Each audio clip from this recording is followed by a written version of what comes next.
Bu videonu mənə Eltim əminə göndərib. Onun da 2 gəlini var. Allah ikisini də saxlasın. Çox gözəl qızlardır. Qaynana gəlinə verməsi lazım olan ən önəmli şeylər sadəcə məsləhətdir. Göstəriş yox. Gəlinim, gəl bir yerdə bu gün dolmanı bişirək. Bax, dolmanı öyrədim sən necə bişirirlər. Gəl evi təmizləyəndə bura diqqət elə, bax, bu cür olanda daha yaxşı olur. Yön vermək yox, məsləhət vermək. Tamam, məsləhət verdi ki, gəlinim gəl dolma bişirək. Bugün gəlinin keyfi yoxdur. Sonra mən gəlinəm, bugün keyfim yoxdur. Nə dolma tikmək istəyirəm, nə ev yığışdırmaq istəyirəm. Yəni öz otağıma çəkilmək və dincəlmək istəyirəm. Bu gəlinlə oğlunun, yəni həyat yoldaşının arasında olan bir məsələdir. Buna qaynana qarışmalı deyil. Axı qaynana mənə deyir, gəl dolma tikək. Mən də deyirəm, istəmirəm. İstəmirəm. Qaynana buna sayğı ilə yanaşmalıdır. Baxın, hörmətlə yanaşmalıdır. Elə onu deyək, qaynana buna sayğı ilə yanaşmalıdır. Yanaşmırsa, oğlu dərhal yığırsa, bax, gəlin məndən dolma bükmədi. Mənim sözümü yerə saldı. O qədər önəmli bir məsələdir ki, mən heç bir kişiyə anası ilə həyat yoldaşı arasında balans qurmağa çalışmasını istəmərəm.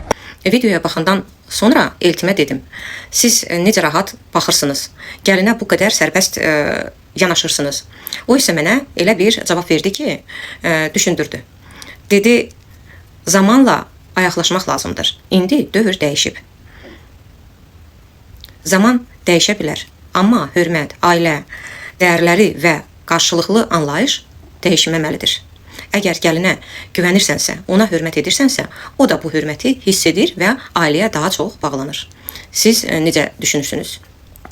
Hər şey zamanla dəyişməlidir, yoxsa elə dəyərlər var ki, onlar həmişə eyni qalmalıdır. Fikrinizi yazın və belə mövzular maraqlıdırsa, səhifəmə abunə olun və izləməyi unutmayın.